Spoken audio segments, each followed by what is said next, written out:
क्या आपने सहारा refund portal पर अपना क्लेम किया है यानी कि आवेदन दिया हुआ है और आपका आवेदन रिजेक्ट हो गया है? तो ऐसे में काफ़ी लोग हैं जो कि रीसबमिट करने की प्लानिंग कर रहे हैं, कई लोग रीसबमिट कर भी रहे हैं। क्योंकि जब पहली बार में रिजेक्ट हो गया है तो दोबारा में आपको रीसबमिट का पोर्टल दिया गया है और अगर आप रीसबमिट करते हैं तो वहाँ पर काफ़ी हद तक चांस होता है कि आपका पैसा फिर से आपको मिल सकता है। यानी पहली बार में जो रिजेक्ट हो गया है, नहीं मिला है, तो दूसरी बार जब आप रीसबमिट करते हैं तो वहाँ पर आपका पैसा मिल सकता है। लेकिन वहाँ पर रीसबमिट करने से पहले आपको कुछ विशेष बातों का ध्यान रखना बेहद ज़रूरी है।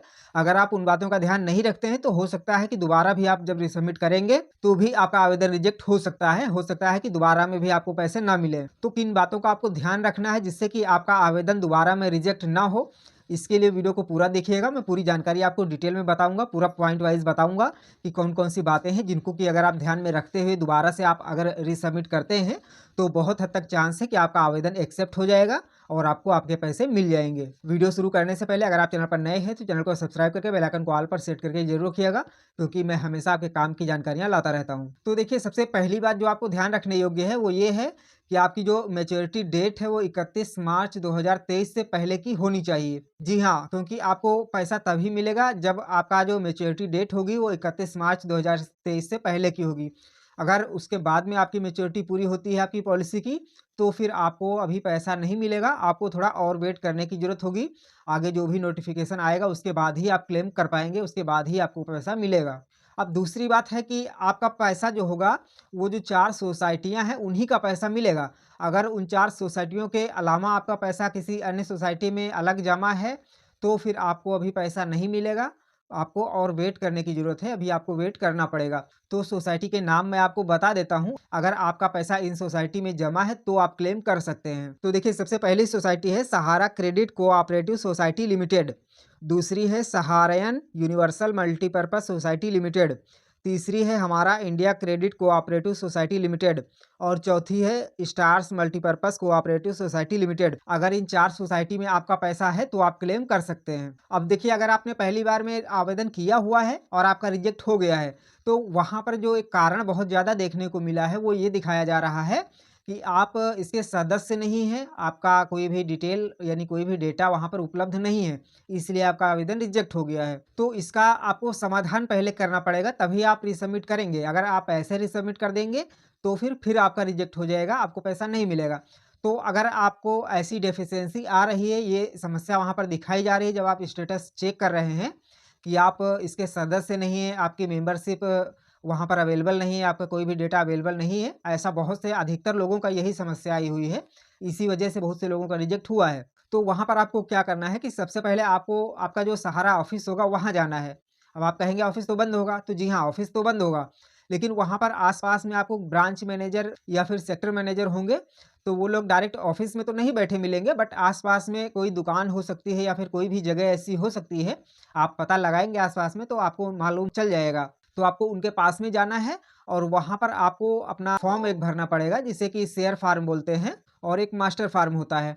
तो ये दोनों फार्म आपको वहाँ पर भरने पड़ेंगे, जिसमें कि आपका फॉर्म भरना है, सिग्नेचर करना है, फ़ोटो लगाना है और अपना जो डॉक्यूमेंट्स बताते हैं आधार कार्ड, पैन कार्ड वगैरह वो लगाना है और वहाँ पर आपको सबमिट कर देना है। और उसके बाद में आपको थोड़ा-सा वेट करना है, करीब 20 दिन, 25 दिन का आपको वेट करना है और उसके बाद में आपका जो डेटा होगा वो पोर्टल पर अवेलेबल हो जाएगा। उसके बाद फिर आपको रिसबमिट करना है। उसके बाद में एक समस्या और लोगों की आती है कि उनका नाम मिसमैच कुछ लोगों का हो गया है, नाम मैच नहीं हो रहा है। तो उस वजह से भी कई लोगों का रिजेक्ट हुआ है। तो उसका समाधान ये है कि आपको अगर आपका नाम मिसमैच बता रहा है तो देखना है पहले कि नाम मिसमैच है कितना? यानी आपके आधार कार्ड में और आपका जो बॉन्ड होगा या पासबुक होगी, उसमें कितना फ़र्क आ रहा है। अगर थोड़ा बहुत फ़र्क होगा, कोई मात्रा का फ़र्क है या फिर कोई एक आध स्पेलिंग का फ़र्क है, तो वहाँ पर आपको एफ़िडेविट लगा देना है, जो नोटरी होती है, तहसील में बनती है।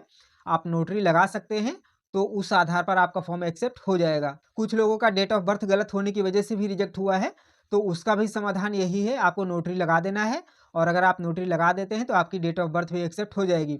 बट वहाँ पर एक कंडीशन है कि ज़्यादा से ज़्यादा जो मिसमैच होगा, वो 2 साल से ज़्यादा का नहीं होना चाहिए। 2 साल से कम का अगर फ़र्क है आपका आपके पॉलिसी में बॉन्ड जो होगा और आधार कार्ड में, तो अगर नोटरी लगाते हैं तो काफ़ी हद तक संभावना है कि फॉर्म आपका एक्सेप्ट हो जाएगा। इसके अलावा कई लोगों का इस वजह से रिजेक्ट हुआ है कि उन्होंने जो डॉक्यूमेंट अपलोड किया है, वो स्पष्ट नहीं दिख रहा है। यानी वहाँ पर जो लोग चेक कर रहे हैं, तो वहाँ पर उनको आपकी जो डिटेल है वो शो नहीं हो रही है। वो चाहे ब्लर हो गया है डॉक्यूमेंट अपलोड करने में या फिर कुछ भी हो गया है, वो वहाँ पर पढ़ने योग्य नहीं है, उनको पढ़ने में नहीं आ रहा है, तो इस आधार पर भी कई लोगों का फॉर्म रिजेक्ट हुआ है। तो उसका तो ख़ैर ईज़ी प्रोसेस, कोई दिक्कत वाली बात है ही नहीं, आपको सारी डिटेल अपनी दोबारा से थोड़ा क्वालिटी में सही से अपलोड कर देना है, उसके बाद में एक्सेप्ट हो जाएगा। तो यहाँ पर सबसे बड़ी समस्या लोगों की सिर्फ़ यही है कि उनके जो बताया गया है वहाँ पर कारण में, कि आप इसके सदस्य नहीं हैं। इस आधार पर बहुत से लोगों का रिजेक्ट हुआ है, तो उसके लिए मैंने आपको बताया है, जैसा कि आप अपने ब्रांच मैनेजर या फिर सेक्टर मैनेजर से मिलिए, वो लोग आपको मिल जाएँगे, आप पता लगाएँगे अगर ऑफ़िस के आस-पास में तो आपको मालूम चल जाएगा। मैंने भी कई जगहों पर पता किया है और काफ़ी जगहों पर है, मैंने भी इसी प्रकार से करवाया है और मेरा पैसा मुझे मिल भी गया है। पिछले वीडियो में मैंने आपको विद प्रूफ बताया भी है, पूरी जानकारी दी हुई है, उसका लिंक भी आपको डिस्क्रिप्शन में मिल जाएगा। अगर आप ज़्यादा जानकारी चाहते हैं इस विषय में तो आप उस वीडियो को देख सकते हैं। तो ये जानकारी मैं आपको बिल्कुल प्रैक्टिकल में दे रहा हूँ, सिर्फ़ यूँ ही नहीं दे रहा हूँ, प्रूफ के साथ में दे रहा हूँ। प्रूफ के लिए आप पिछला वीडियो देख सकते हैं। तो आप जब ब्रांच मैनेजर या सेक्टर मैनेजर से मिलेंगे, तो उनसे आपको शेयर फॉर्म और मास्टर फॉर्म भरवाना है। वो जब चेक करेंगे तो उनको मालूम चल जाएगा क्या करना है। तो वो लोग ईज़िली वो फॉर्म भर देंगे और फिर जो है आपका 15-20 दिन में वो अपडेट हो जाता है। उसके बाद आपको रीसबमिट कर देना है। तो अगर आप रीसबमिट प्रोसेस करने जा रहे हैं, थोड़ा-सा रुकिए और ये सारे प्रोसेस जो मैंने बताए हुए हैं उनको ध्यान दीजिए और इसमें जो भी कमी है आपकी, जो भी कंडीशन है उस हिसाब से आप अपना सब कुछ सुधार करिए। उसके बाद में रीसबमिट अगर करते हैं, तो काफ़ी हद तक संभावना है कि आपका पैसा आपको ज़रूर मिल जाएगा। जानकारी पसंद आई हो तो वीडियो को लाइक ज़रूर करिएगा, दोस्तों में शेयर भी करिएगा और आगे आने वाले समय में मैं इस पर और भी कई अपडेट्स देने वाला हूँ, तो इसलिए चैनल को सब्सक्राइब करके बेल आइकन को ऑल पर सेट करके ज़रूर रखिएगा।